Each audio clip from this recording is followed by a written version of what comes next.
खेड़ताबाद गांव।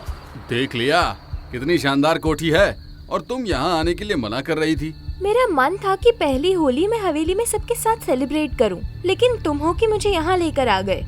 अरे मेरी भी मजबूरी थी यार। अंदर चलो, आराम से बताऊंगा। दोनों एक कमरे में पहुँच गए। आप बताओ कि आखिर क्या वजह थी, तुम मुझे हवेली से दूर यहाँ लेकर क्यों चले आए? पिछले साल उस गांव में होली के दिन बहुत बड़ा हादसा हुआ था। बस मैं नहीं चाहता था कि हम अपनी पहली होली वहाँ मनाएं। लेकिन क्या हुआ ये तो बताओ। अरे छोड़ो ना उस फालतू बात को, अपनी आंखें बंद करो, एक सरप्राइज है। ठीक है। ये बोलकर पूनम ने आंखें बंद कर ली। बलराज ने अलमारी से एक थाली उठाई और फिर उसके सामने ले जाकर कहा, अब जरा आंखें खोलो। ये सुनकर जैसे ही पूनम ने आंखें खोली, बलराज के हाथों में रंगों की थाली देखकर उसके चेहरे पर खुशी छलक आई। हैप्पी होली कहते हुए बलराज ने उसके गालों पर रंग लगा दिया। फिर पूनम ने भी खुश होते हुए उसके चेहरे को रंग लगाया। दोनों एक दूसरे के गले लग गए, लेकिन अगले ही पल पूनम के चेहरे पर जलन होने लगी। क्या हुआ, ऐसे चिल्ला क्यों रही हो? पूनम जलन से तड़पती हुई लड़खड़ाने लगी। तभी कमरे की सारी खिड़कियां खुल गई और तूफानी हवाएं अंदर आने लगी। पूनम के चेहरे पर लगा हुआ सारा रंग खून में बदल गया। पूनम का पूरा शरीर धीरे धीरे लाल पड़ गया।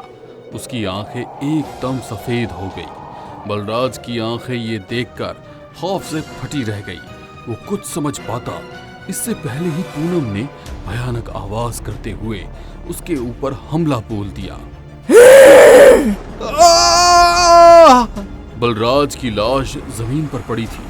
उसका पेट से लेकर सीने तक का हिस्सा चिरा हुआ था। उसका खून निकाल हवा में उछाल रही थी। बुरा न मानो, होली है। अगले दिन होली का त्योहार था। ठाकुर साहब का बड़ा बेटा प्रथमेश और उसकी बीवी जानवी और छोटे बेटे मोहित ने ठाकुर साहब को रंग लगाया और उनसे आशीर्वाद लिया। कितना अच्छा होता कि बलराज और पूनम भी यहाँ होते। पूनम की पहली होली थी और ऐसे मौके पर वो बिना वजह एक अंधविश्वास पर भरोसा कर उसे यहाँ से ले गया। बाबूजी, आप किस अंधविश्वास की बात कर रहे हैं? पिछले साल हमारे गांव में महेश अपनी पत्नी गुलाल के साथ रहने के लिए आया था। बदकिस्मती से महेश एक दिन जंगली जानवर का शिकार हो गया और गुलाल विधवा हो गई। होली का त्योहार नजदीक था। वो रात होली दहन चल रहा था। तभी गुलाल वहां पर आती हुई नजर आई। एक विधवा होली नहीं खेल सकती, लेकिन उसकी सफेद साड़ी लाल रंग से रंगी हुई थी। वो सीधी सीधी किसी कठपुतली की तरह आग की तरफ बढ़ रही थी। हर कोई उसे देखकर हैरान था। कोई कुछ करता इससे पहले ही वो आग के बिल्कुल करीब चली गई। मेरे पास अब मरने के अलावा और कोई रास्ता नहीं है, लेकिन मैं वादा करती हूँ कि मैं अगली साल होली पर जरूर आऊंगी और अपने साथ हुई दरिंदगी का बदला जरूर लूंगी। इतना कहकर वो होली की जलती आग के अंदर समा गई। गांव के लोग उसे बचा भी नहीं पाए। लेकिन उसने ऐसा क्यों किया और उसको रंग किसने लगाया था? अरे वो एक पागल औरत थी जिसने आत्महत्या कर ली, बस और कुछ नहीं। प्रथमेश ने बात को आगे बढ़ने से रोक लिया। शाम होने पर भी सब जश्न मनाने में मशहूर थे। ऐसे में प्रथमेश ने जानवी को सबकी नजरों से बचाकर घर के अंदर बुलाया। देखा ना, कुछ भी नहीं हुआ और बलराज भाई साहब बेकार में पूनम को यहाँ से ले गए। मैं तो पहले ही कह रहा था, वो औरत ही पागल थी। और भला मरने के बाद भी कोई अपनी मर्जी से वापस आ सकता है क्या? ऐसा कहकर वो जानवी के गले लग गया। चलो अब जरा एक दूसरे को अच्छे से रंग लगाते हैं, उसके बाद भांग के नशे में चूर होने का मजा ही कुछ और होगा। यह कहकर प्रथमेश ने अपने दोनों हाथों में रंग लिया और जानवी के चेहरे पर रंग लगाने लगा।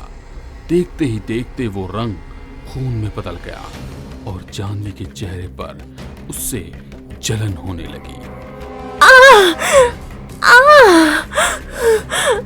प्रथमेश के शरीर पर लगा रंग भी खून बन गया और पूरे कमरे में खून की गंध फैल गई। जानवी का शरीर पूरा लाल पड़ गया और आंखें पीली हो गई। उसके नाखून किसी चुड़ैल के जैसे लंबे और पहने हो गए। कौन हो तुम? गुलाल? हाँ, गुलाल। एक पागल औरत, एक पागल के साथ होली खेलना चाहते थे ना तुम? तो आओ, अब खेलो। नहीं। प्रथमेश भागने के लिए पलटा, लेकिन जानवी ने उसे जकड़ दिया। अगले ही पल जानवी के तेज पंजों ने प्रथमेश का पेट फाड़ दिया और वो जमीन पर बैठकर उसके खून से होली खेलने लगी।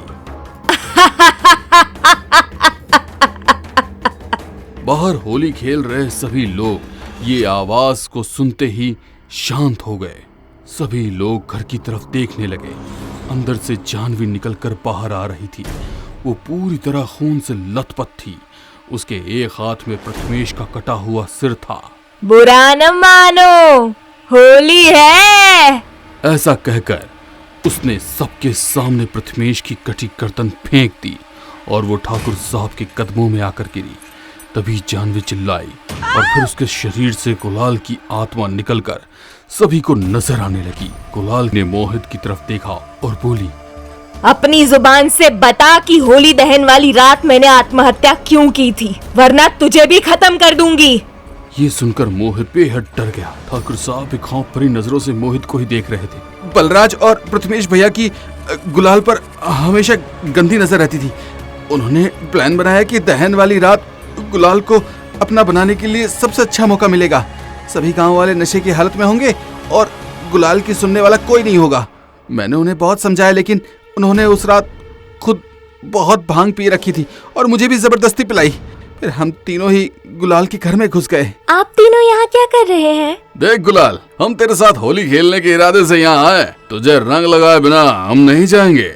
नहीं, मैं विधवा हूँ, मैं होली नहीं खेल सकती। आप लोग मेहरबानी करके यहाँ से चले जाइए। इसने हमें खूब समझाया, लेकिन हम पर भांग का नशा ऐसा था कि हम नहीं माने। बुरा न मानो, होली है। ये सब बोलकर हमने इसे रंग लगाया। बाहर नाच गाना चल रहा था, सभी मस्ती में मगन थे।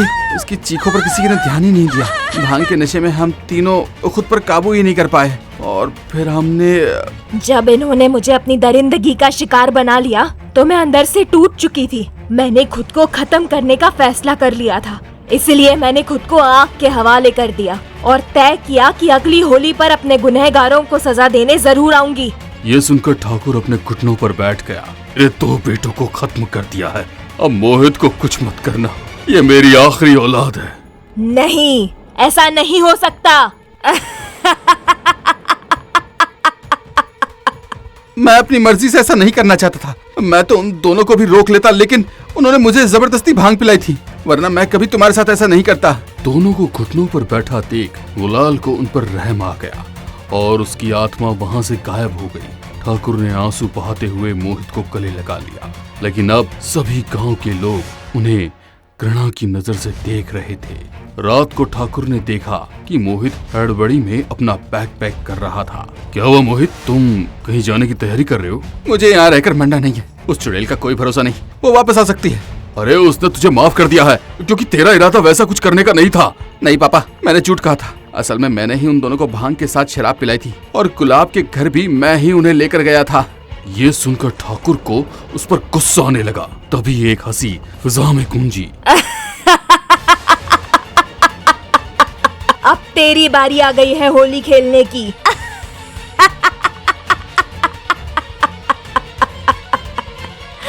बुरा न मानो, होली है। नंदिनी और राज दोनों मल्टीनेशनल कंपनी में काम करते थे। ऑफिस में ही उन दोनों की पहली मुलाकात हुई थी और ये मुलाकात कब नजदीकियों में बदलने लगी उन्हें पता ही नहीं चला। दोनों ने घर वालों की रजामंदी से सगाई कर ली। अब दोनों अपने नए घर के लिए आए दिन कुछ ना कुछ शॉपिंग करते रहते। दोनों ने अपनी कुछ सेविंग्स जोड़कर एक सेकंड हैंड कार ली थी। कार के ओनर से जब उन्होंने कार बेचने के कारण पूछे तो वो गुस्से से उन दोनों की ओर देखने लगा। देखो, मुझे ज्यादा सवाल जवाब करने की आदत नहीं है। ये कार अभी 6 महीने पहले ही मैंने ली थी, मगर इस कार में एक छोटे से एक्सीडेंट से मेरे बेटे की मौत हो गई और मेरा परिवार मुझसे बिछड़ गया। इसीलिए मुझे इस कार को अपने पास नहीं रखना है। कार मालिक को यूं गुस्से में देख नंदिनी ने राज को खामोश रहने का इशारा किया और कार लेकर दोनों वहां से निकल गए। मगर उन लोगों ने ध्यान नहीं दिया कि कार की पिछली सीट पर एक साया बैठा हुआ था दोनों की आंखों में कार मिलने की खुशी साफ साफ नजर आ रही थी। जैसे ही वे लोग इस घर से कार लेकर निकले, ना तो वहां पर कार का मालिक था और ना ही कोई घर। उन्होंने कार लाकर अपने घर पर पार्क कर दी। वीकेंड पर दोनों लॉन्ग ड्राइव के लिए निकले। नंदिनी ने ब्लूटूथ से कनेक्ट कर जब गाड़ी का म्यूजिक सिस्टम ऑन करने की कोशिश की तो उसमें से अजीब तरह से किसी के रोने की आवाज आ रही थी। वो साया अभी भी पिछली सीट पर बैठा हुआ था और वो लगातार नंदिनी को घूर रहा था। लगता है म्यूजिक सिस्टम खराब है, गाना गाने की जगह पे रो रहा है। उसकी बात सुनकर राज मुस्कुराते हुए खुद गाना गाने लग गया। दोनों ड्राइव करते करते पहाड़ी पर पहुंच गए। दोनों एक दूसरे का हाथ पकड़े घूम रहे थे। अचानक कार खुद ब खुद स्टार्ट हो गई, जिसकी हेडलाइट ऑन ऑफ हो रही थी और वो साया उन दोनों के ठीक पीछे ही खड़ा था। उसने कार की ओर देखा और कार धीरे धीरे उन लोगों की ओर बढ़ने लगी। वो साया उन दोनों के सिर पर मंडराने लगा। तभी राज की निगाह कार की ओर गई। कार को अपनी ओर चलती देख उसकी चीख निकल गई। उसने नंदिनी को दूसरी तरफ धक्का दिया, मगर खुद कार के सामने आ गया। कार से हुए जबरदस्त एक्सीडेंट के कारण राज की वहीं पर मौत हो जाती है। नंदिनी को कुछ समझ नहीं आ रहा था कि कार कैसे अचानक चलते हुए उसके सामने आ गई। मौका वारदात पर जब पुलिस पहुंची तो ये साफ था कि राज की मौत उसी की कार से हुई है, मगर सवाल ये था कि कार चला कौन रहा था। उस वक्त वहां पर नंदिनी के अलावा कोई और मौजूद नहीं था। नंदिनी चीखती रही, चिल्लाती रही कि कार वो नहीं चला रही थी, कार अपने आप चल रही थी, मगर कोई ये मानने को तैयार नहीं हुआ। वो साया अभी भी कार के अंदर बैठा हुआ था। पुलिस नंदिनी को अपने साथ ले गई। कुछ दिनों के बाद कार की कस्टडी राज के माता पिता को दे दी गई। हम उस मनहूस कार का क्या करेंगे जिसने हमारे बेटे की जान ले ली? आप इस कार को किसी और को बेच दो। कार का साया वहीं पर उन लोगों की बात सुन रहा था। अगली सुबह उस कार को देखने के लिए कोई व्यक्ति आने वाला था, इसीलिए राज के पिताजी उस कार को साफ कर रहे थे। वो साया अभी भी वहीं मौजूद था। पिछली सीट को साफ करते वक्त उन्होंने वहां पर किसी के होने का एहसास किया। वो ध्यान लगाकर पूरी कार को देखने लगे। वो साया अब उनके सिर पर मंडरा रहा था। फिर अचानक वो उसके सामने आकर खड़ा हो गया और उन्हें धक्का देकर गिरा दिया। जैसे ही वो गिरे, वो उनके सीने पर बैठ गया। राज के पिता को लग रहा था कि मानो उनके शरीर पर कई किलो का वजन रखा हो। उस वजन को वे अपने हाथों से हटाने की नाकाम कोशिश करने लगे। उस वजन के कारण उनका दम घुट रहा था। उनके गले से उनकी चीख भी नहीं निकली और अचानक उन्हें खून की उल्टी हुई और सब कुछ खत्म हो गया। उनकी लाश उसी कार के पास पड़ी थी। अपने पति और बेटे को खो देने के बाद राज की मां को यकीन था कि उस कार में हो ना कुछ मनहूसियत तो जरूर है, इसीलिए वो जल्दी से जल्दी उससे छुटकारा पाना चाहती थी। राज और उसके पिता की मौत में हो ना हो इस कार का ही हाथ है। मुझे जल्दी इस कार से छुटकारा चाहिए। वो नंदिनी भी तो कह रही थी कि ये कार खुद से चल रही थी, मगर हम लोग मान ही नहीं रहे थे, और अब देखो तुम्हारे पिता भी मर गए। कहते हुए वो राज की बहन के गले लगकर रोने लगी। माँ कैसी बातें कर रही हो? ये सब कुछ तुम्हारा वहम होगा। इस घर में एक साथ दो मौत हुई है, इसीलिए तुम्हारा मन घबरा रहा है। भाई को तो उस नंदिनी ने मारा है, जिसकी सजा वो भुगत रही है, और पापा की मौत हार्ट अटैक के कारण हुई थी। उसमें इस कार का क्या दोष?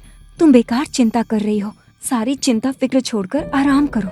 कहते हुए उसने अपनी माँ को पलंग पर लिटा दिया। वो कार का साया वहीं खड़ा खड़ा मुस्कुरा रहा था और पार्किंग में लगी उस कार की लाइट ऑन ऑफ हो रही थी। कुछ देर बाद अचानक ही वो कार चलती हुई सड़क पर आ गई।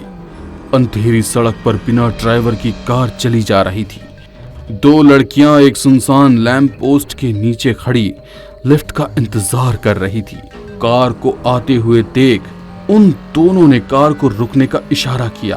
कार जो अभी तक बिना ड्राइवर के चल रही थी, अचानक उसमें ड्राइवर की जगह कार का पुराना मालिक नजर आने लगा। उसने लड़कियों के सामने ले जाकर कार खड़ी कर दी और बोला, मेरी कार को क्यों रोका? हम लोग आज ऑफिस से निकलने में लेट हो गए हैं, कोई भी साधन नहीं मिल रहा। क्या आप हमें आगे रिक्शा स्टॉप तक छोड़ देंगे? उन दोनों की बात सुनकर कार मालिक के बिना कुछ कहे अपनी कार का गेट खोल दिया। दोनों लड़कियां कार के अंदर बैठ गई, मगर कार में बैठते ही उन लोगों को कुछ अजीब सा महसूस होने लगा। कार का तापमान बहुत कम था। दोनों एक दूसरे की ओर हैरानी से देखने लगी। फिर कुछ सोचकर कुछ दूर जाने के बाद एक लड़की ने कहा, सर आप कार को यहीं पर छोड़ दीजिए, हमें यहाँ से कोई ना कोई साधन मिल जाएगा। मगर वो उस लड़की की बात को अनसुना करके कार को चलाए जा रहा था। उसकी यूं मनमानी करने से दोनों लड़कियों को घबराहट होने लगी और वे लोग कार को रोकने के लिए दबाव बना रही थी। कुछ दूर जाकर उसने कार रोक दी और जैसे ही कार रुकी वो लड़कियां कार से उतरने की कोशिश करने लगी, मगर कार के दरवाजे खुले ही नहीं। कार की सीट पर बैठा हुआ कार का पुराना मालिक अचानक सड़ी गली लाश में बदलने लगा और फिर उसने अपने हाथों को बढ़ाकर उन दोनों लड़कियों के गले दबा दिए। दम घुटने के कारण उन दोनों की मौत हो गई। अगले दिन जब उस सड़क पर आवाजाही शुरू हुई तब लोगों ने बीच सड़क पर बंद कार के अंदर 2 लाशों को देखा तो तुरंत पुलिस को इत्तला किया। पुलिस वहां पर पहुंची तो राज की कार को वहां पर देखकर हैरान हो गई। ये तो राज और नंदिनी की कार है। इसी कार से नंदिनी ने राज को मारा था और फिर राज के पिता भी इसी कार के पास मरे हुए मिले थे। आज ये दोनों लड़कियां भी इसी कार के अंदर मरी हुई हैं। आखिर ये मांजरा क्या है? पता करना ही होगा। जल्द से जल्द राज के घर वालों को बुलाया गया और पता किया गया कि ये लड़कियां कौन है। इंस्पेक्टर के कहने पर हवलदार राज के परिवार वालों को लेकर वहां पहुंचा तो उसकी मां और बहन ने लड़कियों को पहचानने से इनकार कर दिया।